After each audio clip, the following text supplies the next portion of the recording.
if you're going to be scared and if you're going to have fear, just do it scared. It's okay to do it scared. You don't have to be, exuding confidence in everything you do. Like, it's okay to be terrified, and I'm terrified a lot.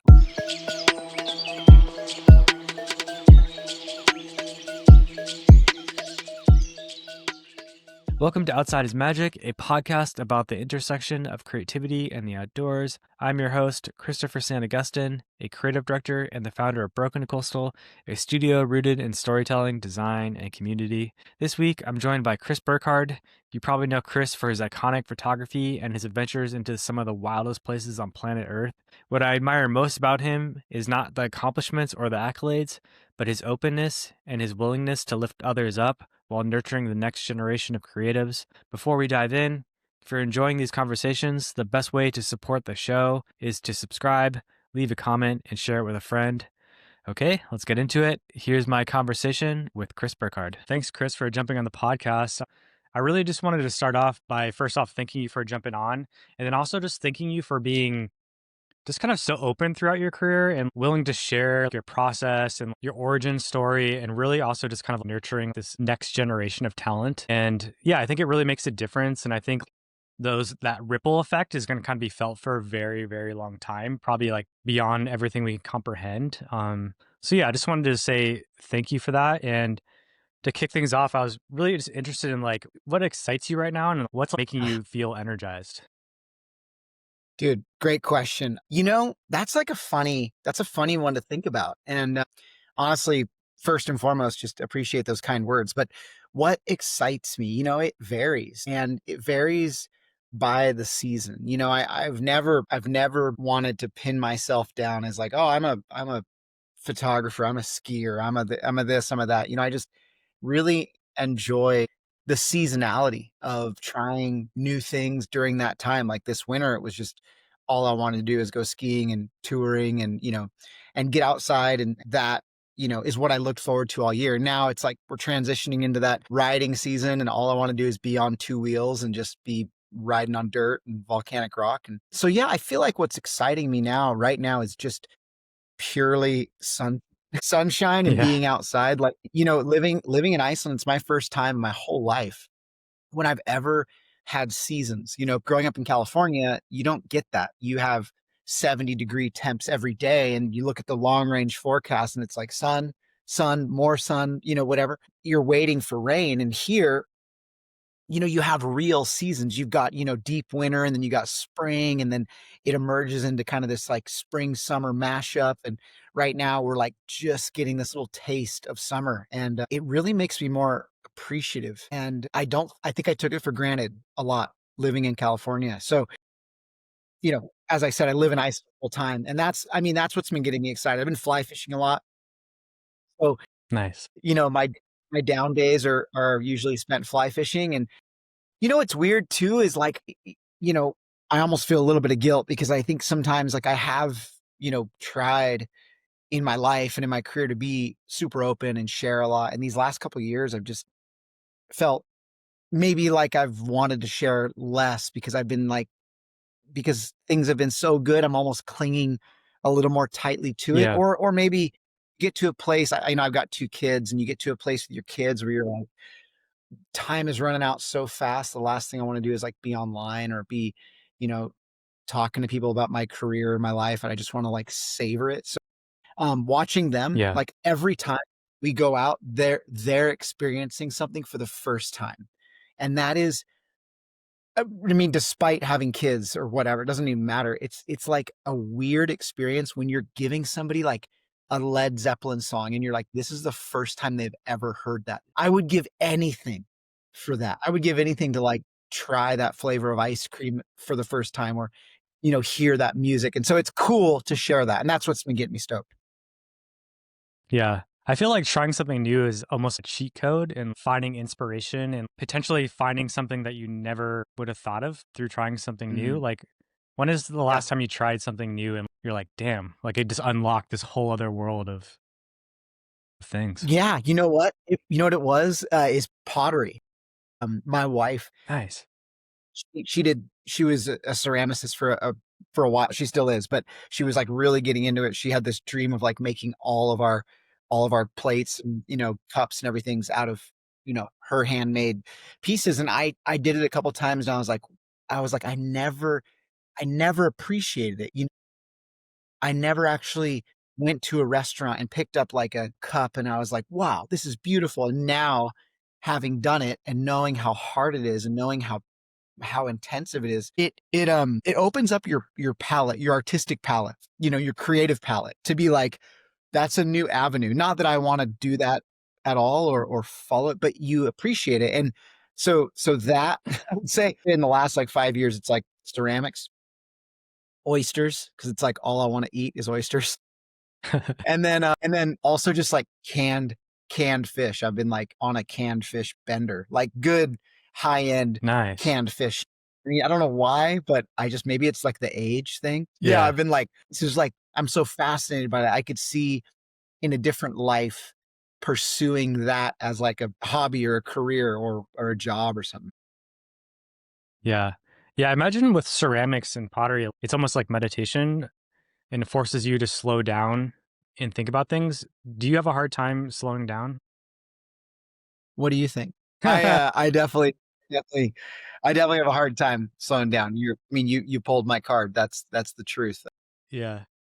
It's challenging for me to uh to take a break sometimes only because I get not like FOMO. I don't get FOMO, but I just get so like opportunistic. I'm like, "Oh, well, the Yeah. weather's like epic. There's no wind. Like it's midnight. Let's go fishing. Like let's go ride our bikes. Like we can sleep in 2 days when it's raining." And I think I've always been that way a bit. Like I've always been like an opportunist and I've had friends call me a maximalist, which is like kind of a, Yeah. a brutal term. It just sounds terrible, but it's probably true, like I try to fit it all in. And I honestly think it's obviously worked for my benefit, but it's also worked against me because I get passionate about doing so many things, trying so many things. I didn't start skiing or even or mountain biking till like later, in my late 20s. And so you find those things a little later in life and you like really savor them. But it's never allowed me to like excel at one thing amazingly, right? I just kind of try to do it all to like the 80th percentile, because beyond that, you really have to put Yeah. all your time into it. Totally.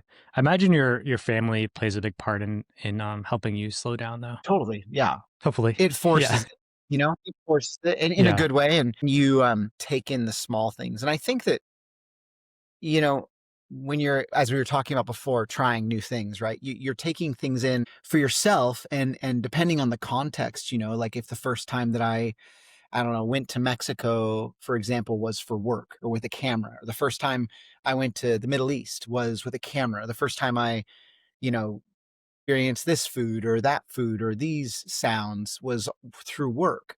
And that filters things, right? And so kind of share that with others and have it not be through the lens of like work or whatever is like really unique because you get to slow down and actually enjoy it and kind of feel like you're there, you're present more. And I've been really, I will say that the only thing I've maybe gotten better at in the last 15 years is instead of looking so far ahead, I'm really trying to focus on like where I am right in this moment. And, it's certainly at times made me put some things on the back burner, made me a little more not lazy, but just like put some things off. But I also like, I think I need that. I deserve it Yeah. a little bit, maybe. Yeah. Yeah. Yeah, for sure. I mean, they say tomorrow is not guaranteed, and I feel as you get a little bit older, like it becomes more and more true for sure. You spend that whole season sometimes like dealing with an injury or whatever it is, and you're just like, oh my God, I Yeah. can't wait to get back out. And, you know, yeah. Yeah, totally. Yeah, I'm really interested in understanding your relationship with risk and fear. How do you face your fears like when you're in the field and make calculated risks? I imagine you're very calculated in everything that you do. I'm just kind of curious on how that's evolved over the years. Yeah, I think I'm sometimes maybe a little too calculated at times. Like, I would say like from the outside looking in, it's really easy just to like label somebody being like, "Oh, that guy's an adrenaline junkie, that guy's a risk taker." And Yeah. risk is like I have a unique relationship with it because I've had, a pretty serious mantle of responsibility from, like, a really young age. I got married at 21, and I had kids at 26, and I had a career, like a job and employees and in 30s, was this weird thing because, like, you in order for this career to progress, you have to take risks. You have to invest in the gallery, or you've gotta spend money on that equipment, or you've gotta pay for that trip. And I remember from an early age, like being newly married, trying to go on trips for the magazine, surfer magazine I was working at the time, and having like no guarantees at all that they were going to pay for these trips unless I came back with something good, with great images or a good story. And I remember like, charging credit cards and piling up debt because I knew that this was going to pay off. And it eventually did. But there were some really scary moments in between, and there were some, like, terrifyingly, insecure, shaky ground kinda situations, and I think nowadays, I look at risk as, like, it's a necessity. If what I'm doing doesn't require some element of risk, I think that's a telltale sign it's not worth it, right? If I'm, creatively or in my job or in my life, if I'm doing something that just feels like it's a repeat of what I've done in the past, I feel really uninterested. And I've done that, and I've been there, and I've done things to just, make a buck from time to time, and that's okay. But I don't feel like passionately invested. And I think that in order to be that way, there has to be something on the line. And it doesn't always have to be like Yeah. financial. It can be emotional. It's a risk taking a 30-day trip somewhere when you have loved ones at home. It's a risk paying for some big thing or piece of gear or whatever. It's a risk sending it down that, line that you've thought about Yeah. riding for the last, 10. You know how it is. So I try to find, like, ways to find small, manageable risks daily and flirt with that line, but I'm also, like, when it comes to bigger expeditions, when it comes to bigger projects, I really try to do my best to mitigate all the risk I can just because I feel a sense of responsibility to myself, my family, the expedition partners that I'm with or whatever, and, yeah, do my research, and a lot of it, what's funny is, like, a lot of it is, like, right in front of you. Like the information is right there. And when you're armed with information, the risk feels less. But yeah, I Yeah. don't want to paint a picture like it's not scary and that it's not very much like a real thing people need to come to terms with, each person on their own. Yeah. And what about fear?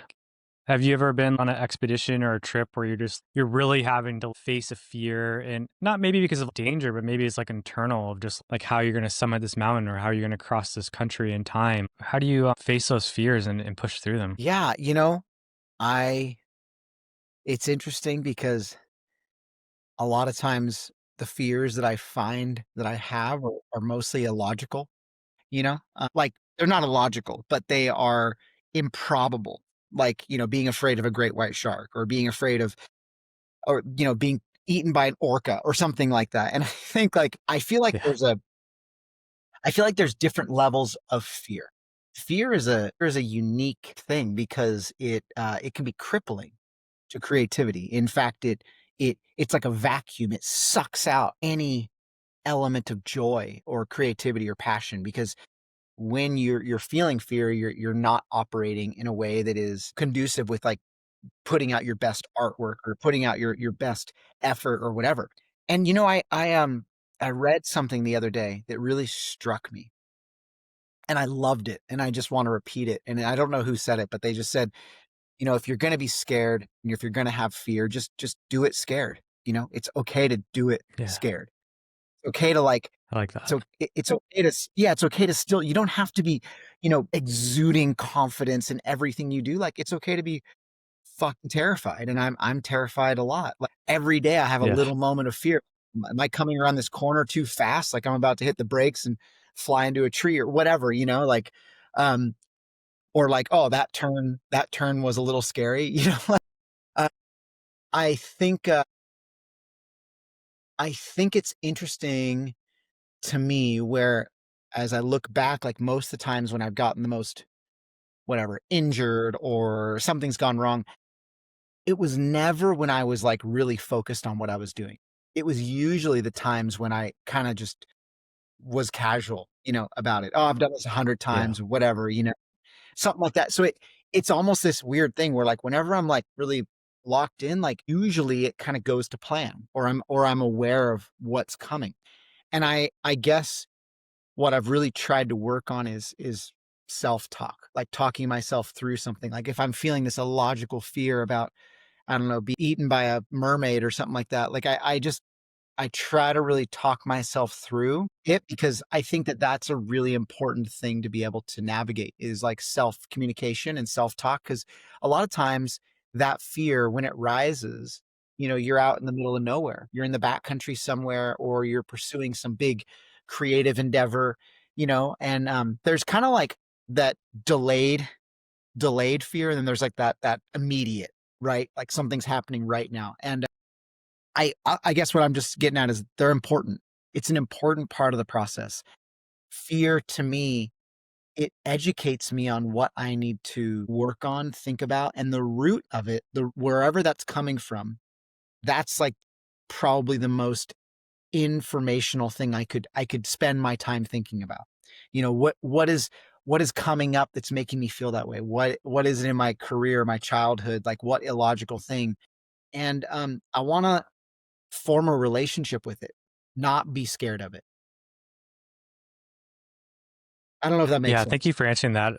No, yeah, thank you so much. I asked you this because I grew up in California too, in the Bay Area, and since moving to the Nice. Pacific Northwest, I've been getting more into the backcountry, and I find myself crippled in fear sometimes. I love going out solo, and I find myself not going out into the backcountry or something out of this irrational fear of like a mountain lion or just anything. I'm not worried about flying off a cliff on my mountain bike. It's more just like the things are just they're not going to happen, and it's something I've been dealing with, and I think, what you just said, do it scared makes a lot of sense and talking yourself through it. So I'm definitely gonna give that a try tomorrow morning. I'm gonna wake up and I'll do a trail run in the mountains. So thank you for that. I also think, Chris, it's like a self-analysis thing. Like, I have those same illogical fears. I remember racing the Tour Divide and just thinking about bears. I'm like, riding through the Yeah. night, like looking everywhere. Like I'm like, I am exhausting way too much mental like focus on this. It's consuming my whole being. And I I took some time afterwards to really process that. And I guess what I'm saying is like a big part of that is just when things feel out of control. When you're somebody who, I can only speak for myself, like when you're somebody who oftentimes you're in control of the projects you're working on or your life or the things that you're doing, and then all of a sudden you thrust yourself into a situation that's out of your control. It feels really scary. It almost feels like kind of gives me a little bit of anxiety, but then I realize like that's exactly what I need.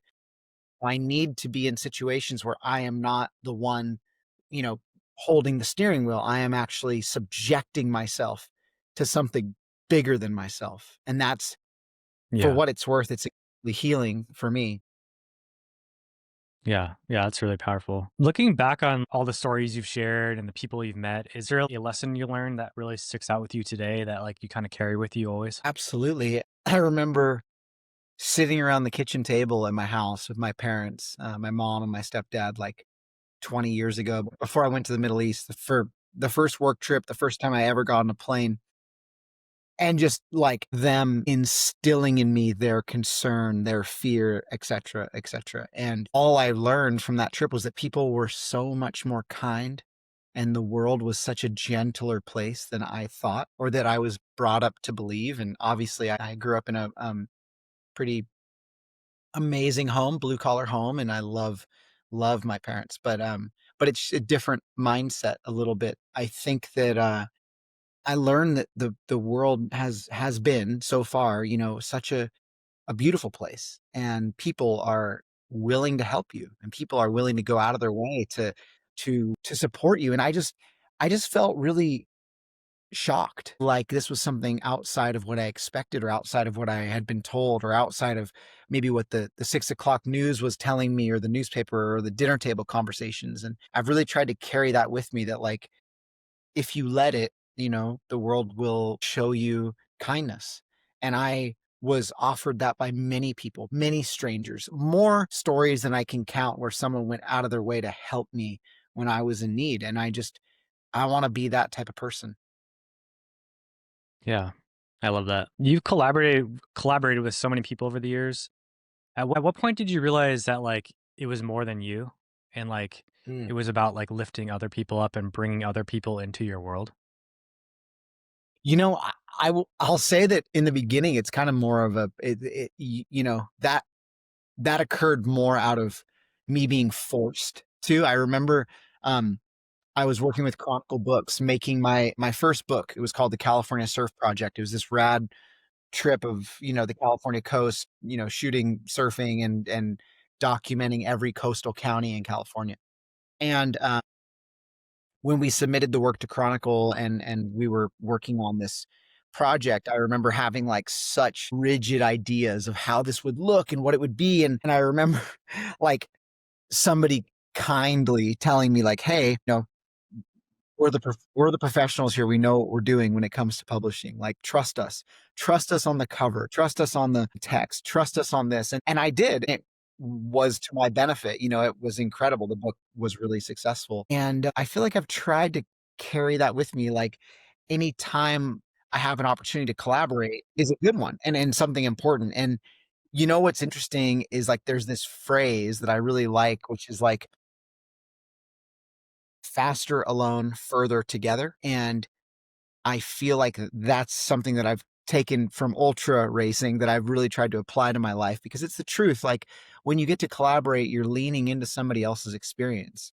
You're leaning into their skill set, their talents. And nowadays, I can't imagine doing a project in any capacity where there isn't collaboration. And even better when that collaboration allows me or somebody to elevate the people that you're working with.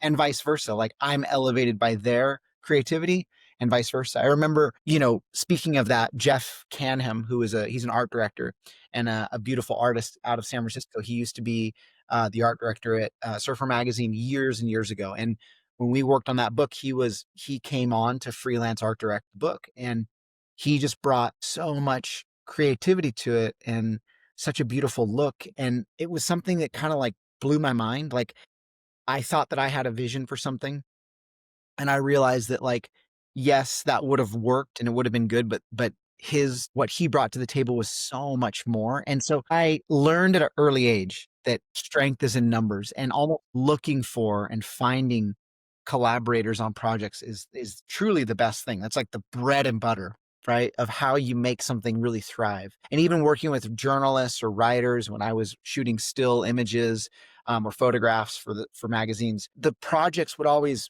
be better, instead of me trying to do it all. Because when you come from that background, the kind of control oriented background, you want to, like, have your hands in everything.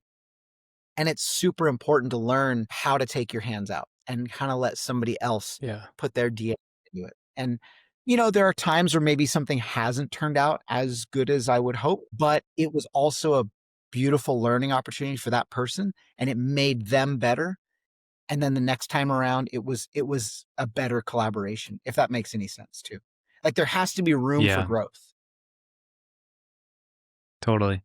Do you have any advice for people who are seeking collaboration with others? I feel like we're all kind of in our own worlds these days, and yeah, it can be hard to find the right collaborator. Do you have any advice on finding the right person? Yeah, well, I mean, it really depends on what kind of realm we're talking about, because for me, it's always been like collaborating with a video team to work on a project where I'm directing, collaborating with designers, art directors for things that I'm creating or making, and I want to bring art into it, or typographers, et cetera, et cetera. I would say writers as well. I think the key thing is, like, you have to be a fan of their work. You have to either be a fan or you have to see promise in their work. And for me, usually what happens is I just, if I don't know the person, I'll try to take a call with them and I'll try to see if, first and foremost, if the project that I have that I want to collaborate with them on, if it's something they're interested in. First and foremost, that's really important, because if they're just there to get a paycheck, that's not that's not the level of passion I want to bring to a project, right? Like if this is something they're excited to put their name on, they're excited to be a part of, yes, it's hopefully going to pay. Or if it doesn't, that there's obvious benefits. I really like to hash those things out first. And then I kind of keep you over time, you sort of keep a stable of people that you've collaborated with that you're like, oh, well, I'm gonna collaborate with that person again for sure. Or like, oh, they're so easy to work with. Or because the beautiful thing is that once people learn your language and they learn the way you operate, they're easier to work with every time over and over, right? There are certain friends of yours, I'm sure that if you like say some random phrase, they're going to get it. You're not going to have to over explain yourself. And what's challenging is when editing a film or working on a film, I've worked on films where I've had like multiple editors at once, kind of somebody's editing this section, somebody's editing that section. And that can be really tricky because you're balancing a lot of different, as I like to call like love languages, because everybody communicates a little differently and that can Yeah. be challenging. But I also try to force myself nowadays, having done this for a minute, I try to force myself to make sure that every year I'm collaborating with a couple new people. And I say that because it becomes really easy once you've found your whatever tribe of folks that you love to work with. You kind of want to go back to them over and over, and that can become a little redundant and the work can start to feel homogenized a little bit. Yeah. What's your relationship with purpose? Do you feel you've fulfilled your purpose with your career? And do you have any other advice for folks who are still searching for purpose, like in their career and their life in general? I know it's a big one, I mean, but that's a maybe it's a maybe big we could one. do this again when I'm like 50 and we could talk about it. I don't really know. I feel like the beauty of having, a purpose in life is that it evolves and it evolves with you. If I was to tell you my favorite 5 bands or my favorite pieces of music when I was 20 years old, it would be vastly different than it is now. If I was to tell you my favorite foods, when I was 20 years old, it'd be vastly different. I I feel like purpose in life is something that is a perpetual process to find, and I think that what I've learned about it is that, your life gives you these kernels of truth, these pearls of wisdom, these seeds, and if you nurture them and you plant them and you give something of yourself to them, they grow, and they grow into something really beautiful. So I would say, like, to me, there's this I'm just painting a picture here, but, like, to me, there's this tiny garden, and I'm every day I'm watering that garden a little bit, and, that purpose in life, it's a nurturing thing, and it takes time. It's not like, "Oh, I got it. That's it. That's the point. That's the goal." It's kinda something where, like, you give a little water here, a little water to yourself. This is kind of the me bucket, and then this is, like, the relationship bucket, and then this is the family bucket and whatever, and, those things, they fulfill you, and they give back to you. I would say that I look now for purpose that really gives me something real in return. There was times where I think I was chasing, like, pats on the back and accolades and, um, the sort of instant gratification that maybe comes from having an online presence, and there's nothing wrong with that, but there's something really, truly significant. I'm gonna go on a tangent here, so you just gotta bear with me. You gotta bear with me, Love but it. there's there's something really important and significant about realizing that rather than me searching for some instant gratification or some, I don't know, praise or whatever, that when you become somebody who can give praise to somebody else, like you can make someone's day every single day. Like you can be that critic, you can be that mentor, you can be somebody that's actually like helping somebody else grow.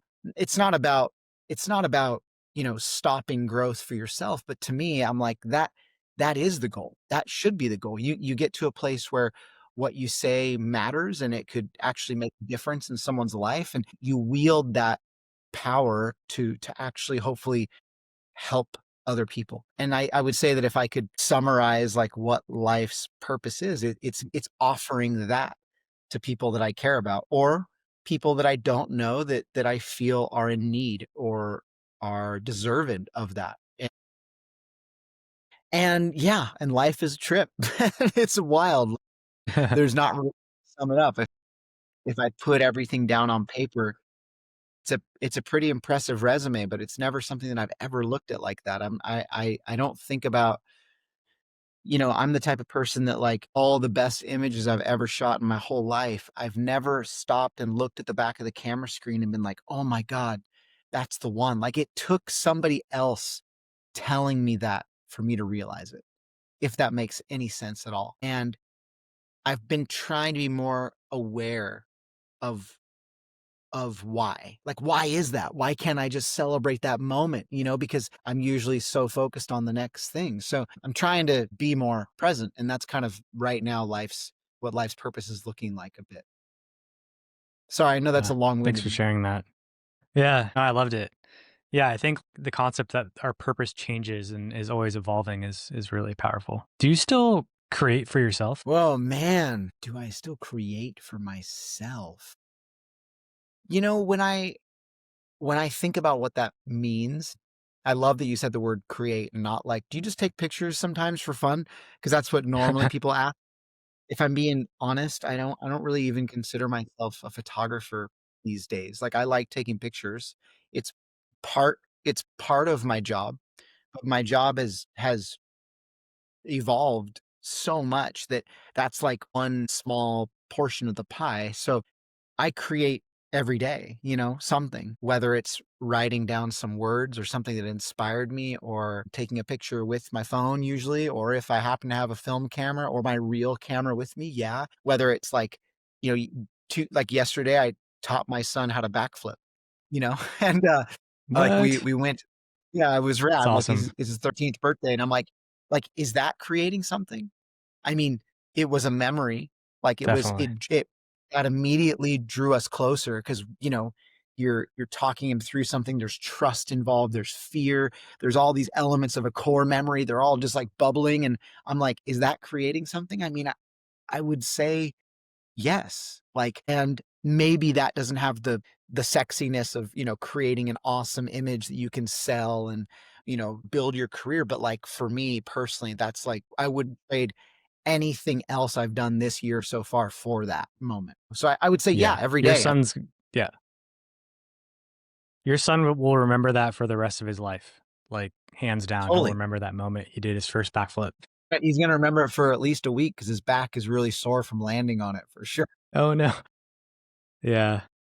Yeah, I'm a firm believer of like if you can make an impact on just like one person like that, it's worth it. All the effort is worth it if you can just change one person's life, whether it's teaching someone to make a backflip or teaching them how to shoot a camera. It's all worth it if you can just affect one person for Yeah, sure. and sometimes we get so obsessed with the idea that it's gotta be everything everywhere all at once, and it doesn't have to be Yeah. that way. Like, it I almost feel a bit of jealousy for the people who, get to see Yosemite for the first time or something really beautiful because once you've seen so much of that and you've experienced so much of that, it becomes a bit harder to get your mojo going, your excitement going, Yeah.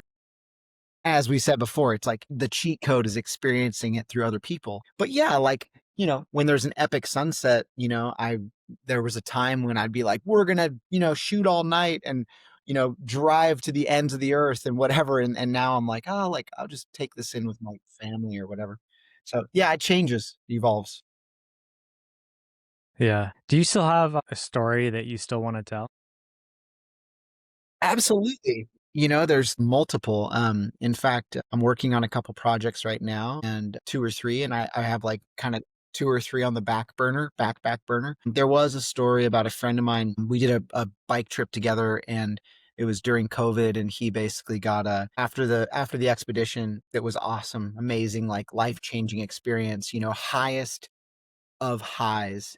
He got stuck in Mexico because of visa issues and then like relapsed on alcohol and he was an alcoholic. It was and then basically had to like crawl himself out of that pit. And I really wanted tell a story around that. Mostly just how kind of the narrative being that, you have a lot of these people that we deem as, the best of the best Olympic athletes, people that are on the highest horses. And why is it that those people tend to fall the most, because I think it's like when once you've experienced these really high highs, it's hard to replace that, and there's a lot of depression, there's a lot of addiction, there's a lot of those things in that world. And ultimately, I love the idea of using sport as a catalyst for telling a deeper narrative, a deeper story that deals with real issues, things that are actually important.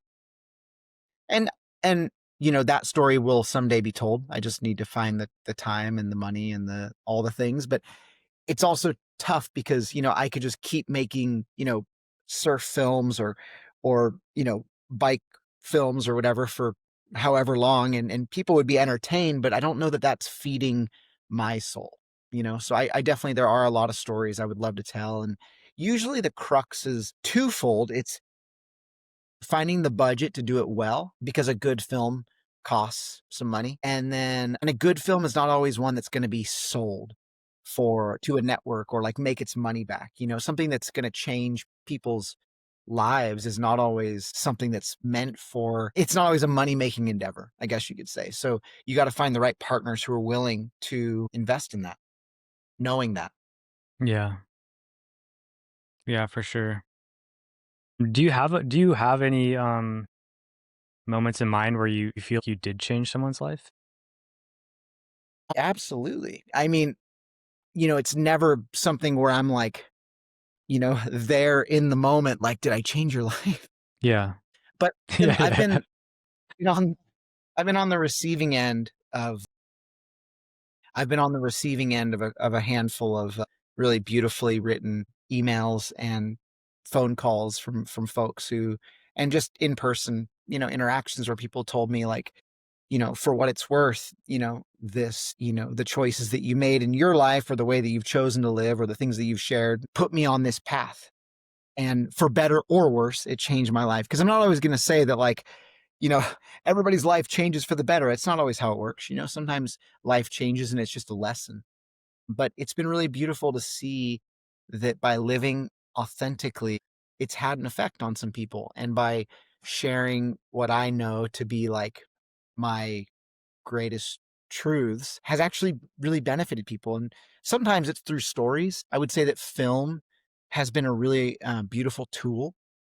I made a film called Unr, which is about a father and a daughter kind of, going through the trials of figuring out and managing risk and relationship and growing up in a complicated world, and I had really beautiful feedback from that from a lot of people I respect that said, like, "This is the film that I watch, yearly or monthly or weekly with my kids or just personally because it helps to reinstill the importance of what the point of all this is." And I really am grateful that some of those films I've just been super lucky to, be able to put out in the world, and yeah, I think it's done some good, I'd say. Yeah, that's really cool. Before we go, I wanted to ask you, what's one thing you believe deep down that you think people should hear? I would say that, it's common for us to as photographers, as creatives, to think that the work is gonna speak for itself, but it's not.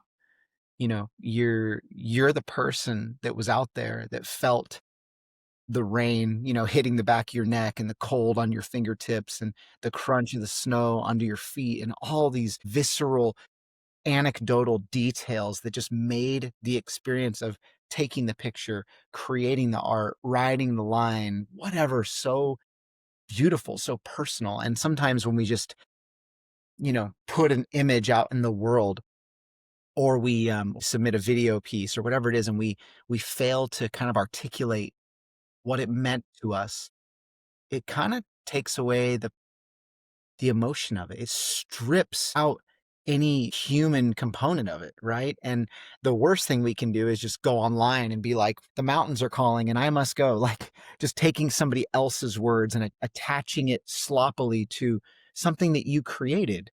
And I would just say that to me, the lost art is the art of communication, the art of listening. Like podcasts are so special because we get to hear people really communicate. And more than that, like we used to sit around campfires.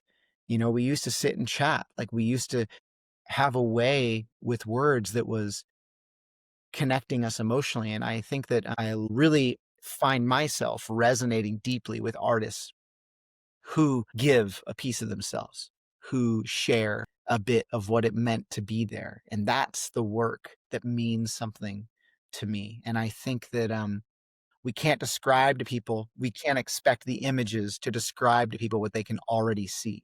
They need to know what's behind the image, what it felt like to be there. And so I urge everybody that I talk to, whether I'm in a mentorship situation or whether I'm just, sharing unsolicited advice, that like this is the place to make your own words, make something meaningful, make your own quotes, give me something, a piece of anything. That's what I look for. And that's what I think Yeah. the art world is missing a little bit. Yeah. Thank you for sharing that, Chris. And thanks for joining me on this podcast. I really appreciate it. Lucky to be here, bro. Lucky to meet you and super inspired by what you've been doing and just been following you for a good long time now. And just, yeah, it's cool to put a voice to the name really. So yeah. And that's our show for today. If you like this episode, please subscribe, leave a review, or share it with a friend. It all really helps out. If you have any questions about creativity, process, or anything we talked about, please drop a comment. I'd love to hear from you. You can follow along at Broken Coastal on Instagram and YouTube. Subscribe to my newsletter. It's a weekly dose of inspiration at the intersection of design and outdoors. Thanks for being here.